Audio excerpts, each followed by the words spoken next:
Merci. Vendredi 23 juin 2023, topesi bino mbote sika bozali, mbote na ba Congolais nyonso, mbote na ba Congolais de tout genre, mbote na ba Congolais pris de paix, ba Congolais sika bozwami, topesi bino mbote. République démocratique du Congo, héritage ya famille Tshisekedi, ya famille Kabila, ya famille Kengo, ya famille Bemba, République démocratique du Congo. Héritage à ba Congolais nyonso, toute tendance confondue. Souka semaine numéro nabiso à plateau de vérité à Souka to banzié te bozali malamu pe makasi boko ya nabiso na bokebi ba invité mibale tokozala ba ona émission ya mukula lelo presse penge na ngambo ya opposition pe meda kankolongo na ngambo ya union sacrée to banzié te tokokabola makanisi pe bwanya na tina ete Congo etomba manakada lokasa basango.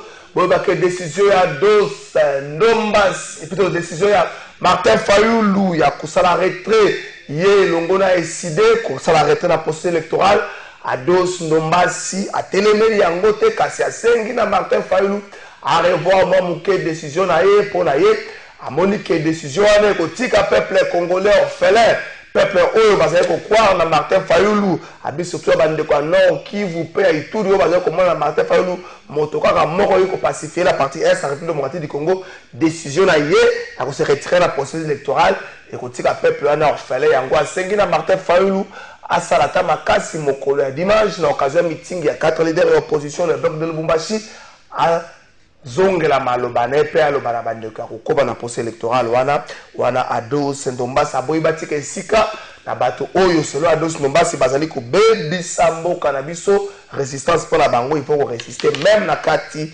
ya ba institution wana maloba Ados Ndombasi to kobeka pe kobeta liso na ngo na émission na biso amukola lelo batata ponyo après avoir retirer confiance na ye na bureau ya Sénat pe na président du Sénat a réquisé procureur général près pour la cour plutôt constitutionnelle a réquisé ye abi ndenge makambozo kentra ça les sous confiance te abi il est dans ses droits pour réquiser ye et ko suka pi faire toi matata ponyo to kotala yango kino na suka to komeka moi mke ko revenir nango na émission na biso ya mokolo la ngambo na bango commission épiscopale nationale basaki clôture na séminaire na bango mokolo ya lobby na kozala maloba le cardinal la mbongo atalisi ete église azali na problème te na régime église na bitumba na régime te bango baloba kaka oyo bazali komona na ntina wana badresser bilan moko sombre ya situation actuelle ya République démocratique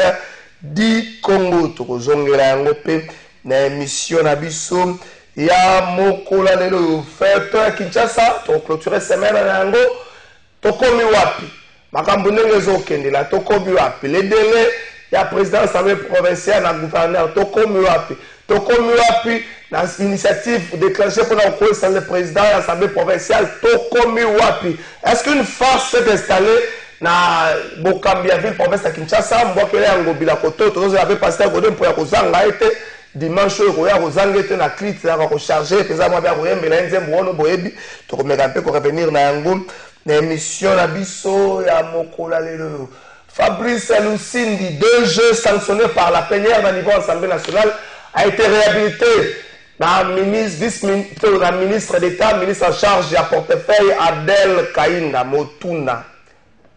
Est-ce que l'Assemblée nationale est là sous la kilo na yango ou azui mokano ya ko sanctionner mutu ministre a réhabilité. Est-ce que Abdel Kainda peut citer na mboso ko dia mpwanga e gogo po banda butu niveau bato bazo seka mboso bato bazo seka yo bazo bo poussa on dit sambele kama makambo na pe ya sécurité kuna bo poussa mobondo mboso bazo seka mboso meto mituna nani apesi Abdel Kainda makasi ya kozongisa DG Fabrice Lusindi oyo azali sanctionné par l'Assemblée nationale tokanga nini la gisike na Congo Assemblée nationale, bon, 21 000, bon, ça a gagné sur le rôle à SAF. Bon, tu as gagné en côté, le roi te remet la bise, na souka, la législature, bon, ça, le roi SAF, bon, sur en côté, pour Adel Kaïda Salibino, et ça, on va bien la clé, boa.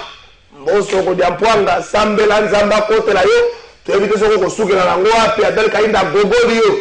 Fabrice Lucine dit retour en force, na tête et à Snell. Bateau, bon, ça, ça, la cabale, ah! Fabrice Lucine, la zongue, et bon, ils ont risqué na côté on a président de l'Assemblée nationale à la Kawana au leki syndic moi muké na balabala mais aussi côté on a pas un problème il y a transformateur papa na molili wakanda molili ba on a problème même dans le groupe électrogène et ça la té surtout quand on a président to ba député parce que c'est un problème il y a transformateur pour quand on a pas de peuple na session septembre ah auto lo ba gité mais adel kainda gogo ni pesa mboso e gogo président Vandi est-ce qu'on l'a nini to éviter mais d'accord on va dans sur la plateau avant que na région na kopesa rambote na tout ne peut santé mais d'accord on a pession Trésor Kalafa, merci pour l'invitation. Nazala qui na baninga no mususu. Tokimi mbango vraiment na salia fois ata moi 2 ou 3 minutes de retard mais merci pour kobeta masolo ya Congo. Merci.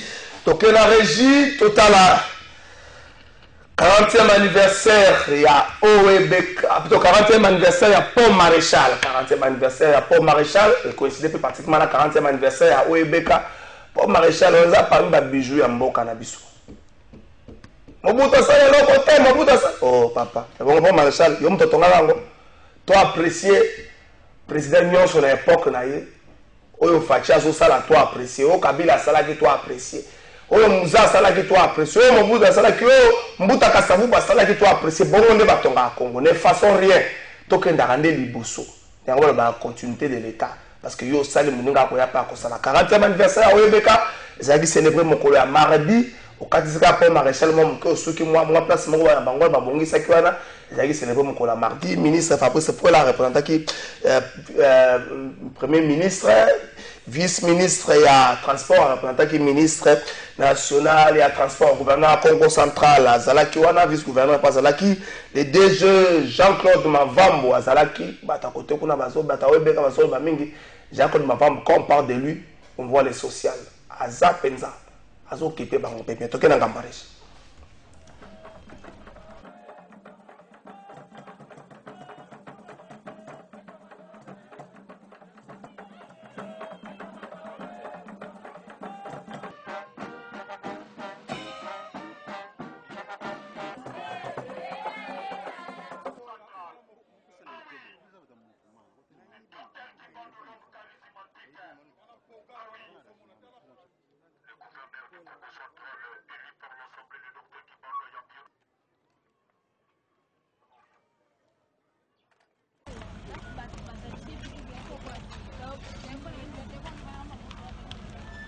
Aujourd'hui, je me sens tout à fait heureux d'être là parmi vous pour célébrer ensemble le 40e anniversaire commémorant l'inauguration du Pont Maréchal, cet ouvrage d'art qui demeure le symbole de la fierté et de l'unité nationale et l'une des attractions touristiques de la province du Congo central en général et de cette ville de Matadi en particulier. Oui, merci président. Qu'il me soit à cet effet permis de vous redire tout le bonheur que les populations d'ici et d'ailleurs éprouvent de pouvoir bénéficier de cette gigantesque infrastructure qui relie par la route les deux grandes villes portuaires, Matadi et Boma. À l'occasion de cette cérémonie qui marque les 40 ans d'existence du pont Maréchal ici à Matadi. De prime abord, je voudrais rendre un vibrant hommage à son Excellence, Monsieur le Président de la République, chef de l'État, Félix Antoine Tshisekedi Tshilombo, pour sa vision de développement du système de transport en République démocratique du Congo, vision matérialisée par son Excellence, Monsieur le Premier ministre, chef du gouvernement, Jean-Michel Samalukonde.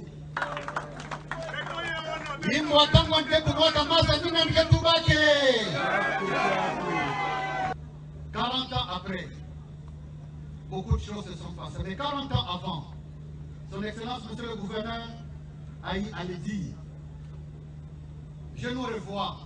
J'étais à l'école primaire. À ce moment-là, que des décès, de part et d'autre, de ce que nous appelions Ibongo, avec les bacs.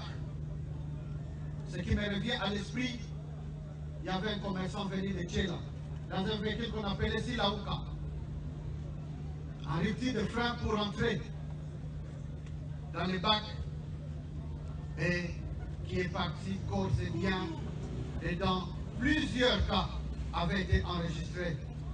Je revois les deuils en répétition.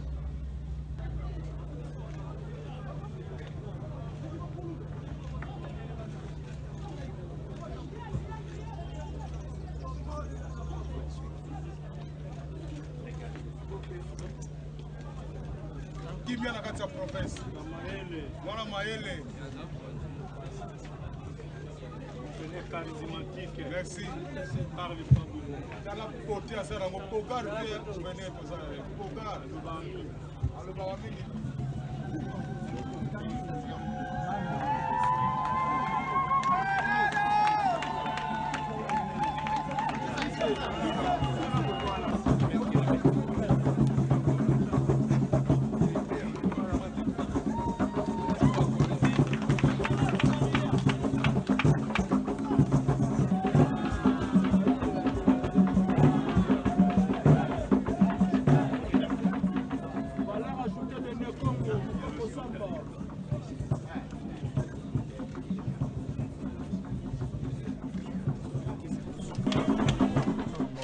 Merci à Vatos à Kinshasa, Bolingi Sanga à Vatos à Kinshasa, mais dans notre préféré, l'état de presse Pengaba Amata, Togokene na régie totala, Ndengenini, SRI, ONG, Oyosungara Batu, donc facilitation des visas, à Pessina Mokolo, Moko 200 visas, c'est-à-dire que Batu Bavandi 200 visas, Bimi, des visas à Kuala Lumpur, des visas à Canada.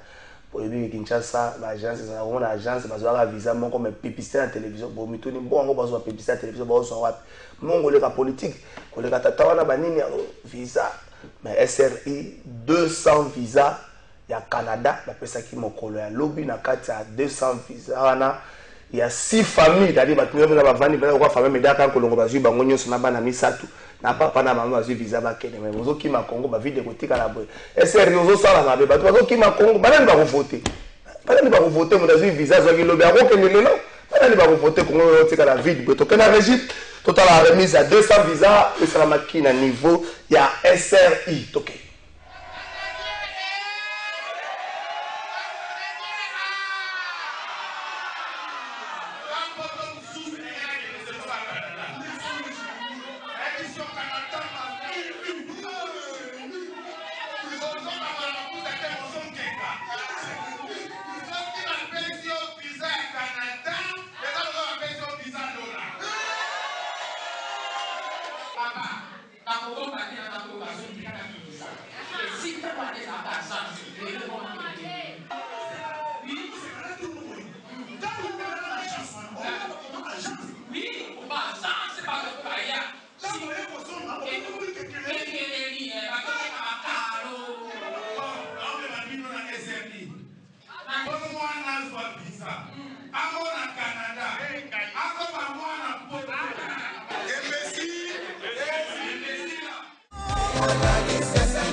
Je le redis encore, pour la première fois dans notre pays,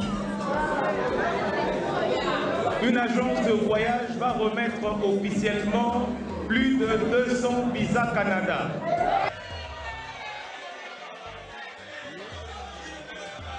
J'aimerais vraiment que tout se faire comprendre et puis tout ça, on a tout pendant ça. SRI est à l'ambassade.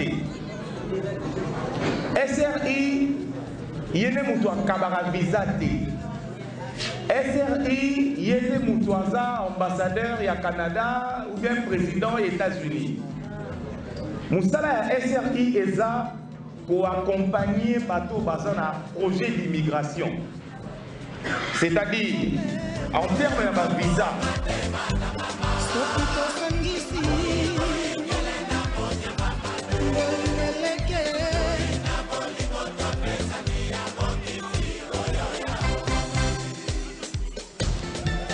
batongaka mboka na maloba pamba te il faut mosala eleka maloba lebele. Charles Moshemboula, Anthony Fotas, Panaché, Steve Conde, Exas Katani.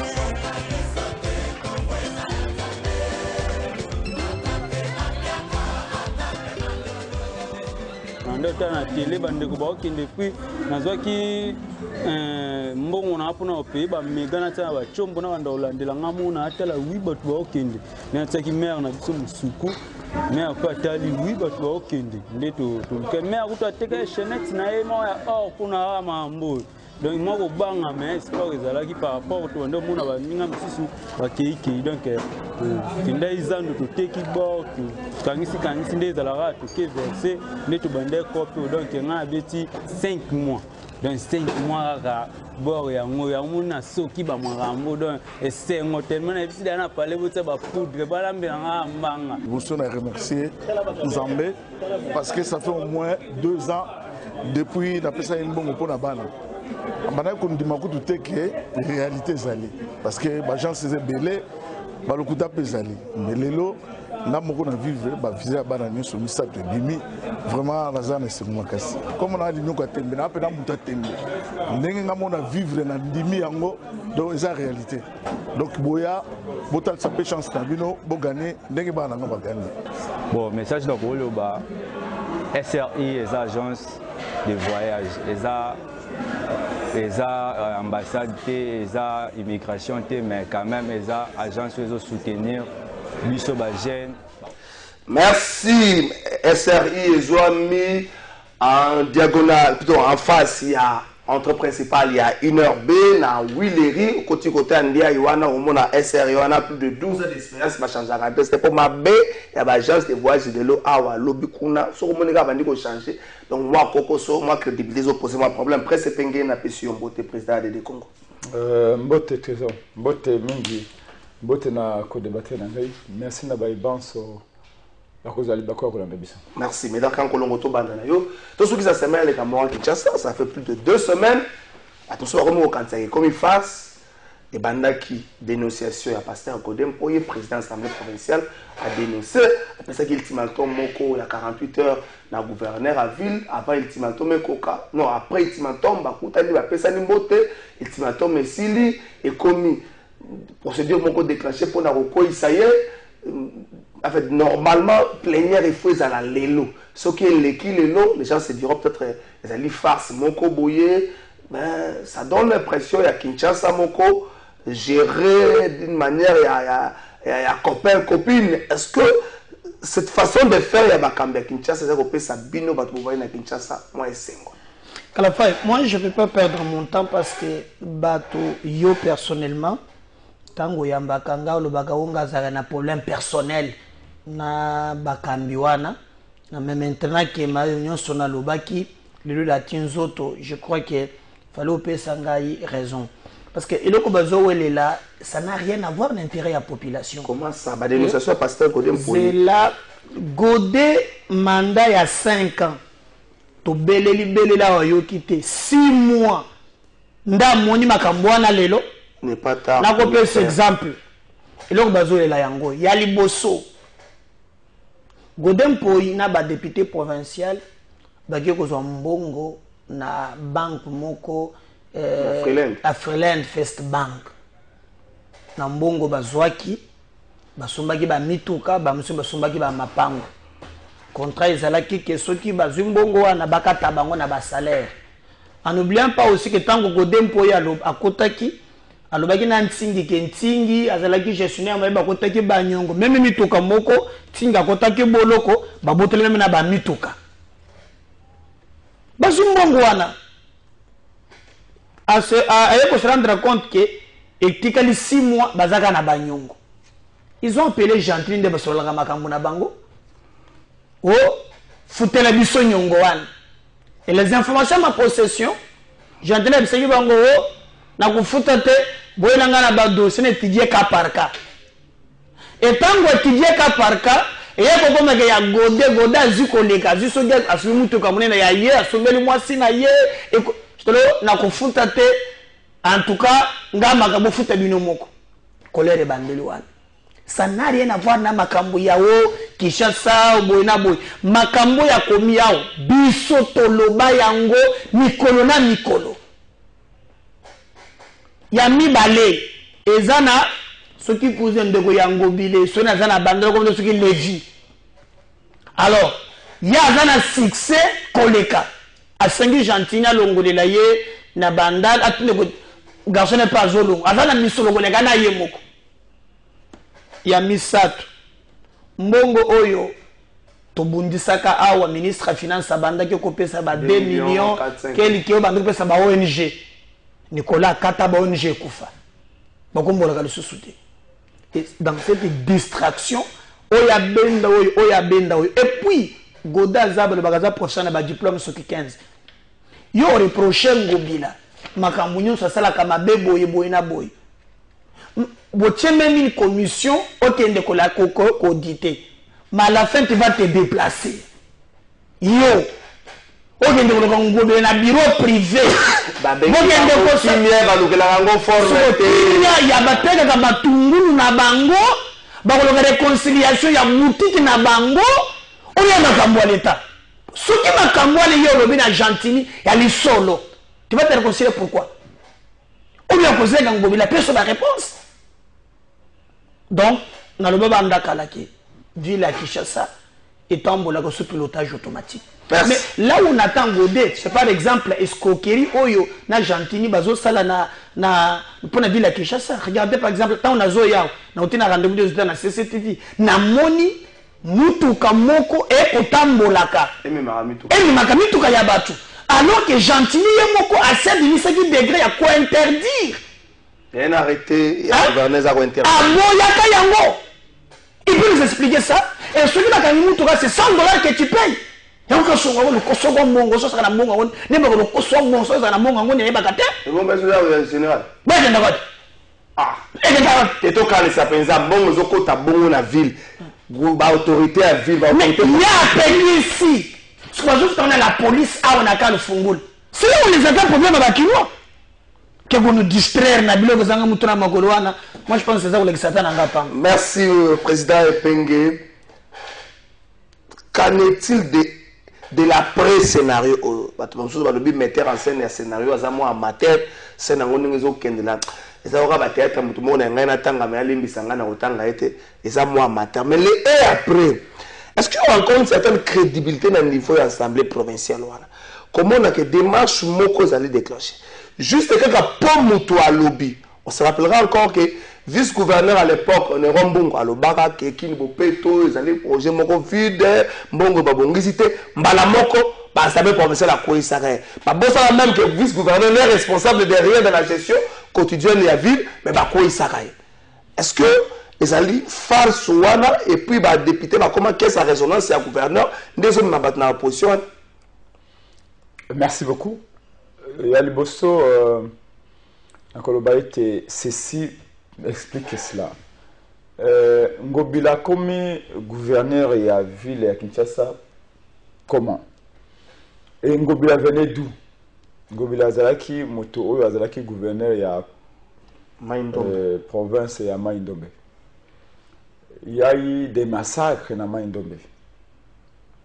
Y avait-il eu enquête ou pas? Sinon, Lelo, je suis intéressé à savoir qu'est-ce qui s'est passé à Maïndombe. Bato bakofé na Maïndombe, ma batate, baza basosote. Ngobila quitte Maïndombe, Ngobila vient à Kinshasa. akomi gouverneur. Mosala azali kosala na koloba yango awate lokola prince Penge ba meilleur juge, ba meilleur évaluateur ya mosala yango bila ya la population. J'ai suivi sa petite vidéo au aza koloba ke alobakela mbokela aza kobaka mbokela ke amsusu bavandaki pa banoko Godin Poi aza villageois à l'intérieur mais akomi koloba aza mwana kisasa bango yengo bilaza mwana kisasa ya solo mais tant azaki gouverneur ya Mai Ndombe. C'est-à-dire que si vous écoutez ce que Ngobila dit, c'est Ngobila est né à Kinshasa. Ngobila est né à Kinshasa. Voilà. Donc comment il y a un Kinshasa à quel point gouverneur à Mai Ndombe. Et Godin Poyo a voté na Kasai à cause de gouverneur Kinshasa, toi à cause de la présidence du président Kinshasa. Donc excusez-moi mais j'ai eu l'occasion d'être face à face avec Ngobila plus de 3 fois. Na hôtel de ville tant que discuter na pour na ba marche, ba sit-in, ba meeting à la Mouka, il m'a fait l'impression de quelqu'un qui n'est pas responsable. Oh, oui. Il n'est pas responsable. Il m'a fait l'impression de quelqu'un qui n'est pas responsable du tout. Et na légèreté au Azali Nango, et na attitude moko Azali Nango ya sans foutiste. En fait, c'est un archétype bakinois qui se dit Kakoka Nanyos. Non. Godin Poi Yakobota Manamboka. Mais Kassai, ils allaient toujours dans Katia Congo. Donc, Godin Poi peut être gouverneur dans toute la République. Il cause la présence assemblée provinciale dans toute la République. Et Ngobila Imoko, à Botamena Kisasa, Makai cause la gouverneur à Mai Ndombe. Mai Ndombe a Oyatiki à Lambo. Donc, bref, je ne vais pas qu'on gaspille notre temps sur cette affaire-là. Dernièrement, j'étais avec beaucoup de bourgmestres qui m'ont dit que depuis Bazaliwana, fait de fonctionnement réalité, Bazali Kofutamate. Et comme conséquence, ba bourgmestre va créer ba taxe na bango moko ba 500 francs ba 1000 francs et ba maman na biso ne ba komona passe na ba wenza mike mike ato tchaka ma papa no liboso le pango ba ko la taxe parce que les bourgmestres sont devenus maintenant imaginatifs comme ba na salaire te ba futa maté comme fait de fonctionnement réalité chaque bourgmestre se dit mais comment il va survivre ba agent et belé hôtel de ville ba na ba arriéré et belé parce que comment pouvez-vous prétendre gérer bien, gouverner bien une province, ce qui va jamais mais hôtel de ville non va aller payer. Le ministère peut pas payer. Le ministère est payé, mais quand le ministre va auto-démissionner, ah non? Et grâce à un saccard, c'est quoi? Où il va bâtir l'intérieur. C'est Ghana a aidé Banakala, Azaki Mouneneboye. Je crois qu'il a perdu peut-être 8 kilos. Depuis à Kosiwana. Comment ça? Alors ça, les délais. Non. Dans la terre. Ici, je suis en train de rouler, c'est l'état, c'est poids lourd et zongi na molili total. Alors, je crois que c'est ça le vrai problème où il s'engage un gouverneur à s'attaquer na yango. Il est clair que les Kambayena Godin Poi, ils allaient d'intérêt privé. Ils allaient d'intérêt privé. Mais quand Ngobila arrive, il a critiqué suffisamment Kimbuta. Il avait raison parce que Kimbuta n'avait pas bien géré la ville. Mais nous pensions que quand vous critiquez, vous devez vous dire aussi que ce qui va passer à l'intérieur, va passer à pouvoir. Je serai en mesure de faire mieux que celui qui était avant moi. Mais ce que moi, il faut se dire que non, Azam mieux que Kimbuta. Même Godin Poi, Azam mieux que Mtsingite. Donc, la victime, la véritable victime de tout ça, c'est les Kinois. Est-ce que mon degré de difficulté dans le transport, le transport n'a vu l'accès ça? Il y a un problème. Je l'ai dit, ça fait presque 2 ans. Mikolonion, c'est un hôpital, c'est un accident de moto. Il y a un problème de santé publique demain. Parce que demain, tant que l'État vous est obligé à prendre en charge les handicapés. Comment on fait pour réglementer, plutôt pour renforcer la réglementation de la circulation routière? Un jeune garçon, Amélie Banginaye, Azimoto, a connu mon temps, a fait un accident, Moko Kagana Koyana William, Moko a eu un sens inverse, donc, tu vois que tout ça, ce sont des tâches de mobiliser face à la mer. On ne fait pas son boulot. Après, on va là, oh, yo, muto, timboka, comment le bozama avec ça? Yo, son mobila, yo, bah, ils sont au bottom avec ça, c'est que yo, des fois, comme ça, bon, c'est quand au bottom avec ça, bah, personne que ça, c'est ça, ça, c'est pas vraiment peuple Nabiso, l'élection à Moïse, je crois que tout peuple a les dirigeants qui les méritent. Ceux qui ont des dirigeants médiocres, c'est le merci. médiocre. Presse Penge, merci Nayo. Bana Gisasa, Bakonzuela Balingara Frazo Nazo Bimisate. C'est pas ça public, c'est pas ça public. Bon, on va vino mingite. Bon, c'est pas ça public.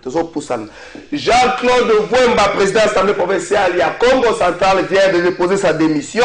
Jean-Claude Vouemba démissionne de ses fonctions du président de l'Assemblée provinciale du Congo Central, visé par une pétition jamais déposée. Il dit avoir préservé la paix suite aux pressions politiques. Il se considère comme victime de ses bonnes relations avec Moïse Katumbi. Ça fait presque une semaine, nous avons en contact là. Mbuta, voilà, nous avons mais Mbuta, nous avons un téléphone, déjà, nous avons un téléphone, Mbuta. Nous avons en direct, nous avons après émission. Nous avons après émission, mais qui a raison, il dit être victime de ses bonnes relations avec Moïse Katumbi, a préféré Atikana, Assemblée provinciale et Kobanango Nandenginango. Merci. On a dit que nous avons Pessibino. Des comédiens en Colombie. Une minute. Si on peut répondre à une minute, qu'on déborde. Ma casse ni a tel caïn d'azui, il y a qu'on réhabiliter moto Oyo, Assemblée nationale, plénière Assemblée nationale et sanctionné que Fabrice Lucinde. Bon, d'abord, d'abord, je vais préciser dans Makambo Prince Alobi Awake, ce qui ngobila azo sala nyonso azo sala eza faute na yete. Il y a des députés Oyo na commune ya Fanda Kanabanza que député provincial Azalaka. Parce que si tu as un memi, nini ya koko isa gode, azambonzi wa mbonzi. Initiative nini ba député, parce que conscient fait ça ngo ndingis. Ceux qui bamuni makamuto ko déplorer za mabe, bako bengi ça y est. Mais ba député ba mibongoli na dynamique. C'est pas sa faute. Donc, voilà, que ceux qui tosaient, c'est quand tosaient les lots, responsable numéro 1, député. Téléphone à quoi il s'est qui Godin Pondé, télé, Namoni, Bonzambozo de Bosso, Namimus. Azolo, même la force. Mais est-ce que même force soit naté, Bakoki Kobengi Sata, le Magambo transmission, ministre de transport à Zali. A kozwaka mbongo na moi ba million kozwaka ba 2000 francs on a kotonga parking 1000 francs kotonga parking député na tombola ta musapi tout est ta ngobile combien d'ata ministre yaka azande donc ngobile se comporte ndengi tso parce que ayebi ke ali na une assemblée te alors dès lors que mission constitutionnelle on va pesi ba député les gens pointe ba sala musala bazo sala musala ta ndana kana moko zai pana ngayao dane ba ta ko mbona yete nani na Kinshasa ne ba ta ko mbona yete na yeba ko mbona yete to zala ngai président de la Kinshasa député provincial là-bas nani alors on comprend que c'est difficile que même les kambomuke ezate ngai kutu dernièrement on a pris cet exemple to la muki na mbomo plateau na commune na Kinshasa un bon matin comme ça je vois la plateau na bagele kamboane na kuti matiti moko ba to zala ka lisusuté. Le matin, j'ai commencé à faire la pression.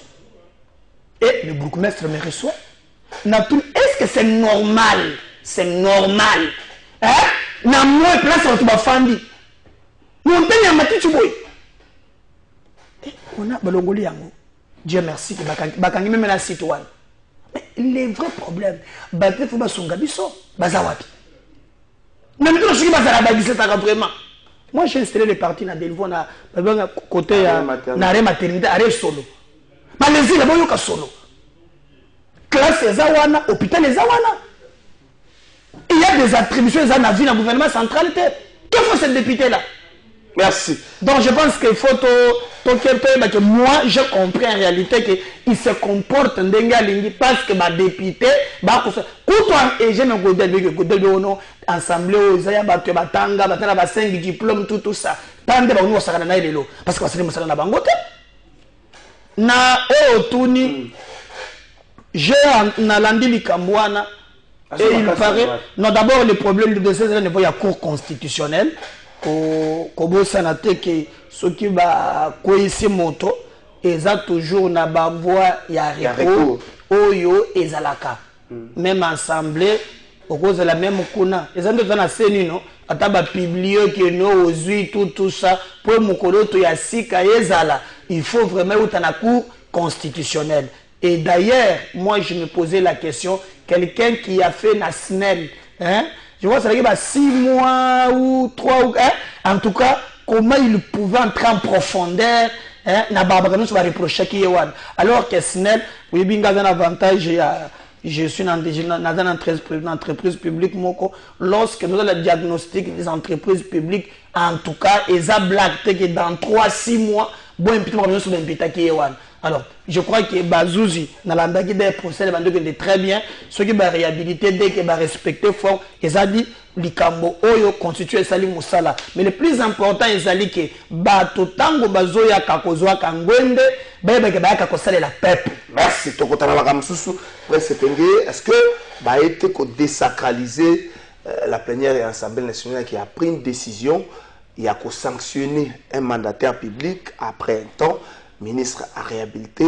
Est-ce que cette valeur dans l'Assemblée nationale va être Angolisus? Non, ce qu'il faut comprendre, c'est que la politique a pris les décisions sur tout. J'ai fait la décision utile. Oui, mais le principe est checks and balances. La séparation de pouvoir dans le Congo et à la Kate. Au Congo aujourd'hui, si le plan des faits, il n'existe plus qu'une seule institution. Président de la République. En réalité, en théorie, aux a le pouvoir judiciaire, aux alliés exécutif national, aux alliés parlement, cours et tribunaux dans le Bango. Mais en réalité, dans les faits, dans la réalité, tout ça est l'institution Mokona Congo, président de la République. Oh. Tout vient de là. Tout est décidé là-bas. On croirait que dans l'époque, il y a le roi Soleil. Malheureusement, un ministre ne peut pas décider, il y a qu'à passer outre le Parlement. Comme le Parlement peut, il y a qu'à passer outre le Oyo, Mokonzi et mais ce qu'on a les lots est commis une ordonnance, par exemple, il y a M. Félix Chilombo, le coup de l'ordonnance, il y a l'ordonnance, il y a chaque mise en place, il y a des policiers à Sikawaboy, des généraux à la police, il y a des ordonnance, les alliés étaient mortes, non? Qu'est-ce qu'on dit en réalité en filigrane? Oh non, les mots que ça a une ordonnance. Vous voyez qu'on a tout désacralisé. C'est l'acte le plus élevé de la gestion de la République. Et c'est l'ordonnance. Comment est-ce que M. Félix peut prendre l'ordonnance, à nommer les généraux à la police, à nommer les constitutions à la police, et puis depuis 3 mois, ordonnance, ils ont toujours un frigo. En sachant que derrière chaque nomination, il y a une philosophie. Il y a une question, il y a une réponse à une question. Tant qu'on va le mettre, les généraux à la police, il faut changer bango. C'est que dans l'enquête de ça, pour peut-être pour des raisons d'efficacité, le code d'insécurité continue à la tout ça permutation, le code à la plateau de Bateke, moi que nous sommes quoi les insultés, moi que nous sommes ma sanguto, ma cale insulté, bataba bomba bango basoso, na maluku à boye, na minka bado akufa babibo. Tout pongola, tout changer de la police pour plus d'efficacité ou pour n'a pas et tout ça. Mais quand une ordonnance sort, ça veut dire que les experts ont déjà entendu. Moi, j'ai été à la place de M. Félix Chilombo. Avant de faire signer une ordonnance, mais j'appelle tous mes conseillers. Est-ce que vous pouvez étudier Yango? Est-ce que vous pouvez expliquer? Vous pensez qu'à cela qui Non, mais ça veut dire qu'à cela qui a monté. Pour ce que c'est la Yango, une fois que l'ordonnance n'a pas été rendue, ils allaient signer. Et il faut pas exécuter Yango. Mais qu'est-ce qui fait que 3 mois après, ça va monter? Ça veut dire que nous sommes dans un pays où on a un mécanisme normal, il y a fonctionnement. Il y a articulation, il y a différentes institutions. Ils allaient non seulement en lambeau, mais ils allaient dysfonctionner. Parce qu'une nation fonctionne comme un système. Au moins, il a monté, il y a un moutou canard qui tourne dans le monde, pour rouler l'ango malade de votre trésor. il faut chaque élément être à la place nango. Ce qui filtre et kangami et zaï bouché, ma faut de insulter. Et influencer par mécanisme sur monter. Moi, monter fonctionne madame Moyate. Il y a un moment dans la République, tout le monde plaît. Comment est-ce une telle décision a été prise et que va réhabiliter moto. Même ceux qui va raison les alliés que dengen de quoi tout le bas non, d'ailleurs comment on peut-être que un pita qui est makabalokuta. Mais il y a aussi une procédure où il y a la maka, où il y a non. Après par exemple recours de grâce, après par exemple recours na autorité hiérarchique. Il faut comprendre que non, procédure la même quitté, que des faits lui imputés n'étaient pas vrais, mais il y aura toujours une procédure que ça a été un journaliste qui se posait la question sur beauté. Ou qu'on a fait un peu, on a fait ça, que réhabiliter parce qu'il y a eu ça, parce qu'il y a eu ça, parce qu'il y a eu ça. Mais tout ceci, rien du tout. Malheureusement, et je regrette pour mon pays parce que le peuple attend beaucoup de nous, les politiciens. Malheureusement, quand je vois le fait, je me dis, le plus malheureux encore une fois, c'est notre peuple. Merci, Presse Penge. Bonjour, Ndeko Kalafaye, Bisan Ndeko Penge, Balingi, Batika, Biso, Lokola, Mpate, Ezangi, Ba, Kenge, Litoko, Tapena, Likambango, Medan, Kankolongo. La représaille 2 minutes, boulevard pour Nabino, Batoïno Sacré. Lorsque Martin, vous apprenez que Martin Fayulu a se décidé, Longo n'a décidé, peut-être si c'est le cas aussi pour l'ADD Congo, va se retirer dans le processus électoral. Décision Oyo, honorable Ados Ndombasi. À Télémélé, à Tomboli Mgongo, dans la propos na lobby, les alliés kotika peuple orphelin, surtout ceux qui sont à l'est de la République, c'est-à-dire l'Ituri, c'est l'Ituri à Nord Kivu, Oyo, c'est qu'on compte sur Martin Fayulu pour la restauration à paix dans la partie est. C'est na Martin Fayulu, même dans l'occasion de meeting il dimanche, à revoir décision parce qu'à lobby résistance, on peut résister en état dans les institutions. Est-ce qu'on a une décision à Nazaki, boulevard Mouré Fungwa, mais vous avez une question qui a revenu Nango, et vous avez boulevard Mouré Koti Maboulou, le boulevard Nabiso Nakwa Mokobo. Alors, il y a mon angina, il y a Makamboye Penge à Lobiawa, ce qui Hollandi, c'est pas pour la première fois qu'il va suspendre ou bien ensembler une décision. Le ministre de l'économie va essayer d'ensembler. Il faut aussi, quand vous donnez des faits comme journaliste, retracer la histoire. Donc, il y a salamité. Et aussi, il faut toujours que ce peuple que non, dès que l'Assemblée décide et ce qui est naté, il faut toujours préciser que les Cambouana malam. Dans l'Assemblée, il y a des mécanismes constitutionnels. C'est pourquoi c'est la Cour constitutionnelle à Randaka. Il faut que les Cambouanais niveau il y a Cour constitutionnelle. Au côté Sakini Mikanda, Sambi si Monique Aline a raison. C'est comme ça que Tindela qui ministre Ndé Moutouassali qui est là, bongo. Donc il ne faut pas que l'oba Ndenge ezali koleka. Alors pour que l'oba qui to sepeli Nandenge boulevard Makambo et Salamino, moi je pense que au contraire, oui toujours bon d'habitumba Namboko. Le Congo à un certain niveau, toi il y a la politique, tu n'as pas tout souvent c'est la politique, hein? Soit il y a haine, soit il y a réjouissance, hein? Alors, bossa ni Congo. Ngai, nakolo bake, tubundi bitumba, na ipenge oyo, na bande kumosunga na yebi. Au front, na ba débat, tango ba débat ezalaki, en tout cas, Monique, toujours croire, tous allaki ensemble, tout cabonner la démocratie nous oblige. Mais la diversité, na biso, le plus important est que le Congo gagne. Ngana ko se pelate. Peut-être que ça ba confidence na biso, peut-être comment que na ko trahir ango, je sais pas, mais moi je l'ai appelé quelques bandes ko o pour le banabango en privé. Que moi naza d'accord na décision wana que pourquoi d'accord il y a décision à retrait. Oui. OK. Donc vous partagez même lecture que Ados Nombas. Je pense que vous allez lire. Mais lobby cette assemblée, ce qui bateau va prôner Makanisi, autoza nango ya Congo te, donc on s'est le le côté. Donc on a besoin de tout le monde. Moi je pense, et je venais de dire ce matin, la grande Jean-Marie, pour moi ce qui m'intéresse, n'a pas présent à parti. Dans le regroupement, j'ai aligné des candidats, la provinciale, la nationale. Nous devons faire l'élection et ça passe.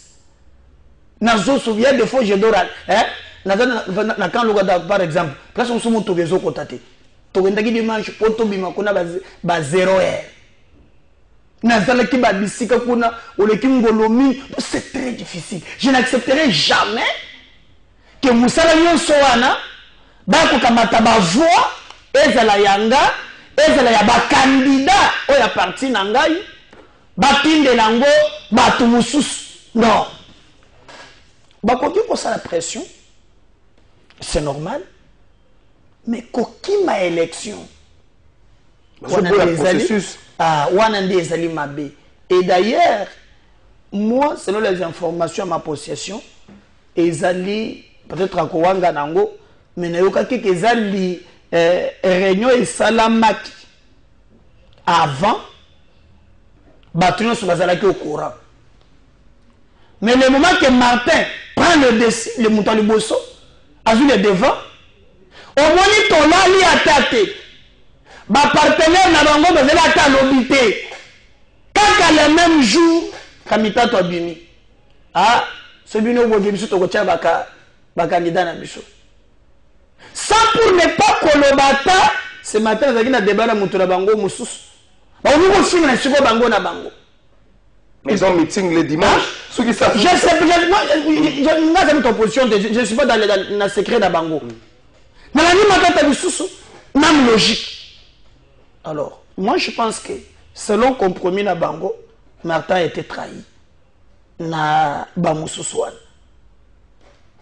dilango bandaki depuis Katanga te baye kokoma awa bon na niveau bakomi je ne sais pas mais ils ont conseillé na bango va participer je les conseille parce que beauté à démocratie et sa contradiction c'est que les gens oublient on dit que l'opposition qu'à la fin il y a la démocratie ils allont la lampe témoin. Merci Presse Penge Oyoki Meda Kankolongo qui marche dans la même logique à Dos Nombasi à lobby. Même s'il faut faire la résistance en état dans les institutions, et ça va permettre Nabino Boye Bakote Nini Makambo Mabe, ça va pouvoir résister le plus longtemps possible ou vous avez la plus la résistance moko solide. Il a demandé na Martin François il pourrait voir décision même dans l'occasion meeting à dimanche à peu ça bateau bonne nouvelle ko kende bongo za ko tika bateau ba congolais ba faire les moto na liboso est-ce que yo posa ko oza ko tambo na même décision na que Martin François a décidé. Merci beaucoup. Il y a les Bosso décision zama ke za ki ya Martin Fayuluté yemoko OK zali décision ya coalition la Mukambo OK donc ils ont engagé l'ingomba nanga ADD Congo yami balé tolobité te to kimi ba élection tolobité te to boycotter ba élection non tolobité aux alliés prêts ya ko déposer ba candidature au moment où je vous parle candidature nangai na maman nanga ADD Congo nyo surtout na messa na siège na biso na Pongabi il faut centraliser en gros et pas à coordonnateur à la Mouka professeur Kalele pour déposer en gros. OK. Mais tu l'as dit qu'avant de déposer ma candidature na biso, tu l'as audit et affiché et salam. Fichier électoral et à l'inini. Pour battre le bas, on fichier électoral. Fichier électoral les allait en réalité liste oyo batonyon so bazwaki ba carte d'électeur bazali na carte. Batonyon so bazaki enrôlé na Congo ba na liste moko o ba bengi fichier électoral. Loi électorale, mon bec aux amis comme bon ça va élection dans beaucoup d'ambition lobby boy. Que ce qui président a CNI, assis quoi enrôlé Batonyoso a publié la liste wana enrôlement pour Batobaye baete bazali réellement dans la liste wana. Ce qui n'a tout nyo motuna de votre trésor Kalafai. Est-ce que vous avez su qu'on vote? Vous voyez ça gagne? Il faut que vous vérifiez na so comme vous allez. On vérifie ndenge ce qui ka di maboy ko afficher. Parce que mon bec le bec dès qu'assisté enrôlement a affiché bah le combo ya Batonyos. A-t-il qu'on affiché en côté? Parce que au moins les faits à cause d'un carte d'électeur, ils avaient qu'on garantit le qu'on voter. Parce que comme on a posé un carte d'électeur, mais combo nous a la carte ya affiché. Il y a au moins en 2006, en 2011, puis en 2018, mon tomisu soit accueilli mon collègue à vote, à quelle carte naïe. Atali combo tamba affiché le bossa bureau combo na réalité ta zongi nandako a voté mazana na carte d'électeur yango bato basa mo beko ba été ceux qui bossi ka rolé bo affiché ba combo ya bato pour bato batala so ba combo na bango ezali ça c'est yami balé yami sato tolobi boy tala na 2018 ndeko nangai tozaki na Kabila na Félix Tshisekedi na Martin Fayulu, Augustin Kabuya, Prince Penge, to combataki. Na 2018, Félix Tshisekedi, Martin Fayulu, Madame Bazaïba, Pierre Lumbi, biso opposition, to sengaka audit affiché. Na 2018, tant na régime Kabila, Organisation internationale francophonie OIF a audité fichier. Tant audité fichier de Konangayi, a longoli 10 millions d'électeurs à l'Okuta. Tant a fongoli liste on a d'électeurs, OIF a monnaie ba militaire, bazana 4. Le quoi la que pexé ba militaire va voter, te longoli bango. Ba monnaie ba policier ba na 4. Le quoi la policier va voter, te longoli bango. Te monte ba na mike ba na 4 belé. Quoi ba na mike ba ko voter te longoli bango. Ba monnaie na liste électeur il y a 2018 il y a 4 dima na non ya nanga. Na ba to kufa ba na 4. OIF a longoli bango. Na doublon za bateau par exemple bateau aza 4 mba misatu mine mutu mwana 4 to longoli bango. De to kangaki yango na 2018 de to kendeki na ba élection. Mais kaka eloko wana de loto ko senga na tonga Félix Tshisekedi. Mais pour la nini eloko Kabila ndimaki Kabila to lobaki ta ndoki. O Félix alobaki ta bomimbo kaza Rwanda assassiné batu. Kabila kuto andimito audité fiché en 2018. Mais Félix Tshisekedi mwana Tshisekedi oya lobe kazali le tia politique papa na ye. O papa na akufi abundi pona audité affiché. Même atako kanza papa na etabi et tiena Tshisekedi wa mumba moni passe. Mais azul Thomas passe na ye. Na 2011 et tiena Tshisekedi wa mumba atindi biso na nzela. Franck Diongo, je me rappelle encore de Christophe Ngoyi, que nous n'avons pas nommé c'est pas dernièrement Awaboy. To bimina Jacquemin Chabani, Serge Mayamba, Mavungu, Epenge, Chalupa Kutanga Kufa Awaboy na gare centrale. To bimina Nzela, na Félix Tshisekedi na Martin Fayulu. Na appel Barada Fayulu pantalon. Na appel papa Etienne Tshisekedi wa Mounou Barada 2011, alobini bokende bo marché pour na koluka audit et affiché électoral. Liste on a pas fongulango yamona. Etienne Tshisekedi wa Mounou Barada lobakango amona yango. Mais lelo Martin Fayulu a sengi même eloko. Eloko Félix a sengi kalobi et pas Kabila. Martin Fayulu a sengi pas Félix Tshisekedi. Félix Tshisekedi a Martin Fayulu a fou. C'est-à-dire Félix Tshisekedi a fou en 2011 quand on a sengi audit affiché. C'est là où je vous dis qu'au Congo, j'ai l'impression que la politique est devenue une haute sorcellerie. Je ne peux pas comprendre que moi, na Tshisekedi, abo yakaka audit affiché. Ce qui fait Tshisekedi a loka kobombate. Ce qui kadima a loka kobomba mabe na liste wanate ya électeur. Pour la ligne loka kofongola okaka pendant 4 semaines totala yango na 4 akuboya. Tala OIF tanga na succès. OIF aya lobiboye. Alors, binga il a 2018, nous avons besoin de 4 semaines pour l'audit fichier. Botik il a 4 semaines pour l'audit fichier. Kadima lui dit que ici l'audit fichier se fera en 4 jours. Oui, il faut dire impossible. Merci. En 4 jours, donc ça a audité. Donc, on répond au lobby, téléspectateurs, mon lobby. À lobby, Prince Penge, s'il vous plaît, Botik comme ça, fait l'inté. Dès qu'on a dit, tu vas faire l'inté. Et puis, tu as dit que tu as boycotté l'élection. Tu as dit que tu as dit prêt. On nous a dit. Parce que ndeko nango en face nangai ndeko meda to bundina ipemingi même étant azawana ils ont information belé pas même information sécurité parce que azali monto le bela peuple ndenge pe biso to le bela peuple mais ngamo le bela peuple c'est penge on nous a dit tant de ba otinda liste d'électeurs na parlement pour ba voter loi si la répartition de sièges ba donner monsieur sur enrôlement et écoute intérieur et comment na CENI. Merci. Bango bazui électeur batina parlement wapi alors que liste d'électeurs est dans l'intérieur OK na CENI. Pour vous dire que on a mis ba d'électeurs ya le kuta pour que ba tirer la Félix Tshisekedi ba bimisaye vainqueur. Et tout on dit maintenant que na ba élection merci. Bati ba tirer ba kufa na afficher bati ba tirer ba faux électeurs. Ce qui mo te mate pour na que te mate fera na bongo te mate fera ko banga ba élection il n'y a pas de problème. Ce qui mo lingi bo kata mate fera makolo.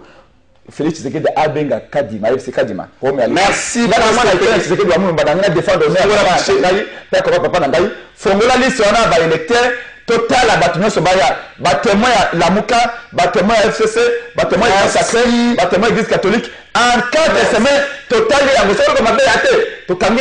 merci pour que les meilleurs gagnent. C'est tout simplement ce que nous demandons. Merci pour ce penge. Meilleur qu'en Colombo, au qui va revendication à Bango pour fongola affiché. En fait, on peut ça créditer na audit affiché électoral et Salamako qui va revendication à Bango, mais aussi Bandeko FCC, Batomboli, Mungongo, Balobi, climat où est commis, il y a baopposant bakangaka bango batindaka bango na boloko et puis explication et après constitution ba prévé après basa ba perquisitionner bandako babindakisa lobi ba yo perquisitionner ndako ya dunia kilanga bango ba mituni dunia kilanga à part les bangas je pas musicien akosa na mboka nini abia tika neka kasoko vandi bwe fali ayemite babake dunia kilanga à part wane loko za susute perquisition ndako na babi batuni motuna moko nana za préala albi Félix Sekelo tuni bongo fija kabilo tsena ndako na de rapport bébé ro sale ni albi motuna batunya climat wana ba opposant bazomona ngo lokola vous n'avez pas besoin d'opposition bolingi bozala bino moko et c'est la raison pour laquelle certains moments a décidé batika bino éviter ngaba biloko wana mboso le sur théâtre té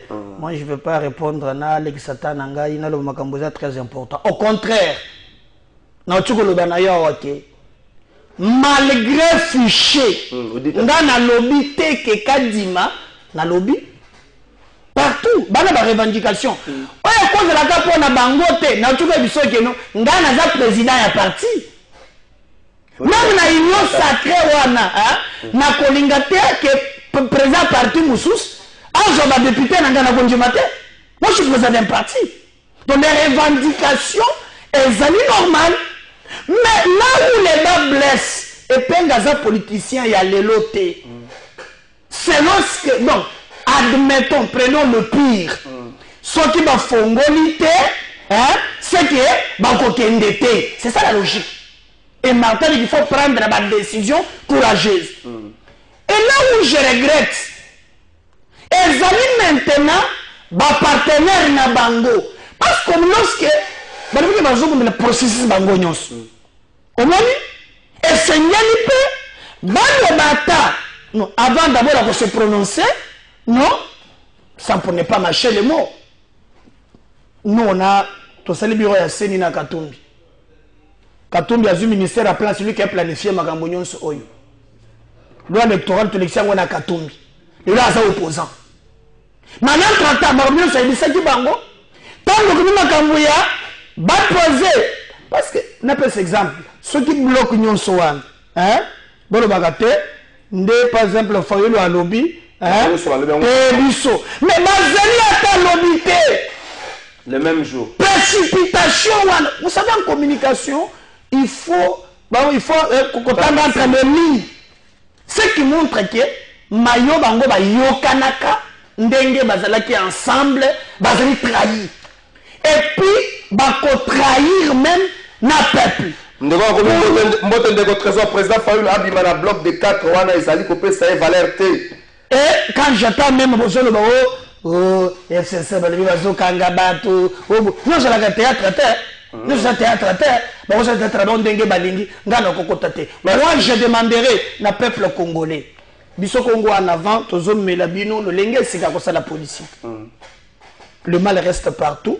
Bolem pesa côté nyos to ko ligné ba candidat na biso na kozala na champ de tir so eleki champ de tir avant avant cité verte voilà na bandere na wangu bana wangu ba bungama ba zelanga na ipel na kozala dimanche na kozala kuna et puis na kozala champ de tir on a kondokutana na 6 sections oyo to tiango place on va toquer de côté mususu Congo en avant Congo na motema bozala près parce que théâtre nyonso bomone parce que vous pensez que mingongo na baye oyo lelo ba escroquer bino. Et nous amener cette alternative pour changer Congo ya lobby. Merci pour ce pengue dimanche meeting ezali.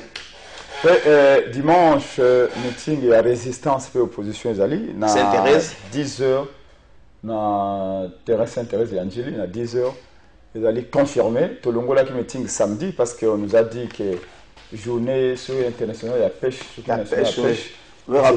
c'était prévu que Félix Tshisekedi akozala kuna et puis que tango Félix Tshisekedi akendaka sika moko boye même lelo na moni ba garde républicaine bazebele alors lokola ba militant ba mio bato bakoya na meeting bana ala moka bakoya na meeting na Sainte-Thérèse bakoleka na boulevard et siko bana mura bakoza déployer et ce que ba frontimer seulement te bana mura na ba militant na biso donc en toute sagesse to moni que to lingi ba frontimer te yango to lobi to tia meeting le dimanche le 25 na 10h donc président Martin Fayulu et les autres et Matata Sesanga Katumbi Bakozalana président élu va expliquer au peuple décision obsolète. Le pourquoi de j'insiste que tu as préparé l'élection. Bah tu vois que le bac non, Chada, tokena na élection en 2018. Chada Lazaki na avion Kabila Pesaki Mbongo Kabila Pesaki. Est-ce que va gagner qui a gagné l'élection? Merci. L'élection pour Mbongo te. Va gagner l'élection surtout l'élection présidentielle. L'élection présidentielle, et d'abord imagine entre candidats na peuple. Merci pour le reste. Biso choix ya battu ensemble. Il y a battu LGD en vol. Ils allaient choisir na bango. Biso de décider le coup la Lamuka. Merci. Déjà pour l'anda biso mais nous pensons que c'est une bonne décision. Pour te l'inviter que lobby contestation salama, battu va faire c'est maintenant qu'il faut corriger. Ce qui fait que ça on aurait papa naïe. Andi mato fongo la fichier. Merci Presse Penge, merci Médard Kankolongo, Maurice Gigandou, merci dans le bon week-end. Just Bongeli, merci et allez, merci. Ferregola, tous allez bien, la stade Mokola Lobby, c'est un Congolais, billet VIP à $100. Président Chabani, record, merci Nayo. Ministre Toniwa Bazala qui a combattu la Lubumbashi Mokola. Mais les Gambo, moi je suis dans la régie.